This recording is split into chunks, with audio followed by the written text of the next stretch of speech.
Sa dami ng ingay sa mundo ngayon, sa kaliwat kanan na opinyon, impormasyon, at mga balitang naglalaban-laban sa social media, sa balita, ang sa mga usapan sa kanto, isang tanong ang paulit-ulit na bumabalik. Bakit nga ba mas pinipili ng tao ang kasinungalingan kaysa katotohanan? Isang tanong na tila simple pero sobrang lalim kung iisipin. Kasi kung tutuusin, sino bang gugustuhing malinlang?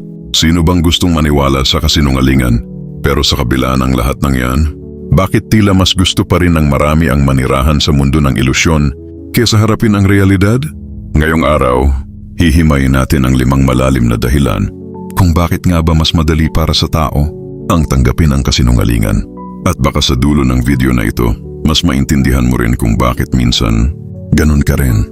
Unang-una, kasinungalingan ay mas madaling paniwalaan. Bakit? Kasi madalas ito ay nakapackage sa paraang kaaya-aya. Parang gift wrapper na maganda sa labas pero walang laman sa loob. Minsan, ito yung mga sinasabi sa atin para hindi tayo masaktan. Katulad ng, okay lang yan, may mas magandang kapalit kahit ang totoo.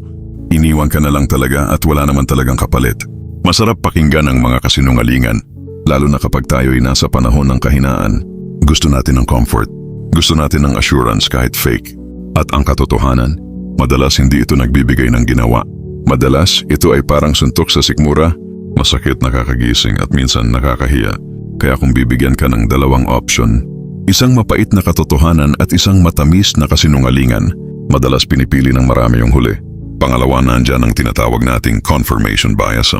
Isa ito sa pinaka-nakaka-impluensyang aspeto ng pag-iisip ng tao.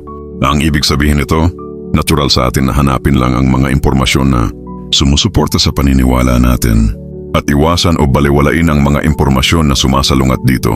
Halimbawa, kung naniniwala kang malas ang number 13, kahit gaano pa kadaming tao ang magsabi sa iyo na walang basehan ito, hahanapin at pipiliin mo pa rin ang mga kwento na magpapatunay sa paniniwala mo. Ganyan din sa politika. Kapag may paborito kang kandidato, kahit paulit-ulit siyang nahuhuli sa mali, hahanap ka pa rin ng paliwanag para ipagtanggol siya. Hindi dahil masama kang tao, kundi dahil ganun tayo gumana bilang tao.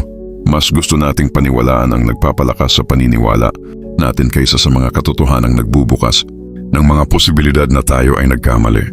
Pangatlong dahilan, maraming tao ang takot sa pagbabago at ang katotohanan. Madalas, ito ang nagtutulak sa atin para magbago, para kilalanin na may kailangan tayong baguhin sa sarili natin, sa ugali, sa pananaw, sa mga desisyon natin sa buhay. Pero sino bang gustong aminin na mali sila? Halimbawa, isipin mo na buong buhay mong pinaniniwalaang ang isang bagay ay tama. Tapos isang araw may taong humarap sa iyo at sinabing mali pala lahat ng yon. Hindi ba nakakabigla? Nakakatakot? Nakakahiya? Kaya para hindi na natin kailangang harapin ang mga mahirap na emosyon na yan, mas pipiliin nating huwag tanggapin ang katotohanan at manatili na lang sa dati. Ang problema, habang tumatagal kang iniiwasan ang totoo, lalo kang nalulugmok sa sarili mong ilusyon. Mas lalo kang lumalayo sa totoong pagbabago. Pang-apat, pinalilibutan tayo ng kasinungalingan. Sa totoo lang, hindi natin ito masyadong napapansin dahil normal na ito sa araw-araw nating buhay. Sa media, sa advertising, sa social media, lahat curated, lahat filtered, lahat nakaayos para magmukhang perfect. Sa Facebook at Instagram, laging masaya, laging maganda ang buhay. Pero ang totoo, lahat tayo may pinagdadaanan, lahat tayo may kahinaan. Pero dahil ang nakikita natin ay puro maganda, nahihirapan tayong harapin ang mga bagay na hindi naka-filter. At dahil dito, mas gusto nating paniwalaan ang kasinungalingan kaysa kilalanin ang masalimuot at masakit na realidad ng buhay. Minsan pati sa pamilya, may mga sinungaling na tradisyon o paniniwala na hindi na kinukwestiyon. Ganyan talaga ang buhay. Dapat kang magsakripisyo kahit hindi ka na masaya. Mga kasinungalingang ginagawang panuntunan sa buhay. At panglima, ginagamit ng marami ang kasinungalingan bilang proteksyon sa sarili. Lalo na kapag dumaranas tayo ng matinding emosyon, lungkot, takot, galit. Gusto nating itago ang sarili natin sa likod ng mga salitang, okay lang ako, kahit hindi naman talaga. Ito yung mga sandaling mas pinipili nating manahimik, magsinungaling sa sarili, at magkunwaring matatag kaysa harapin ang bigat ng katotohanan.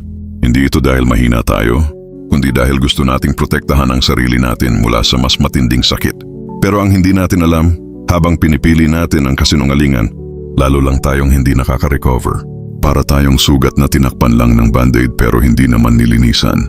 Ngayon, balikan natin ang tanong, bakit nga ba mas pinipili ng tao ang kasinungalingan kaysa katotohanan? Ang sagot ay simple pero malalim dahil mas madali ito, mas komportable, mas nakakasanayan. Pero sa kabila ng lahat ng ito, dapat nating tandaan ang katotohanan, kahit gaano kasakit, kahit gaano kahirap, ay siyang magpapalaya sa atin. Kaya ikaw na nanonood ngayon, ano ang pipiliin mo? Ang kasinungalingang komportable o ang katotohanang magbibigay sa iyo ng tunay na paglago? Kung may natutunan ka sa video na ito, i-comment mo sa baba, pipiliin ko ang katotohanan. At kung may personal kang kwento tungkol sa pagtanggap ng masakit na katotohanan, open ang comments para pag-usapan natin. Gusto kong marinig yan. Don't forget to like, share, and subscribe. Dahil baka ang simpleng video na ito ay maging simula ng pagbabago hindi lang para sa iyo, kundi para rin sa iba. Maraming salamat sa panonood. Tandaan mo, hindi ka nag-iisa. Lahat tayo may katotohanang kailangang harapin. At sa bawat hakbang papunta roon, mas lalapit tayo sa totoong kapayapaan.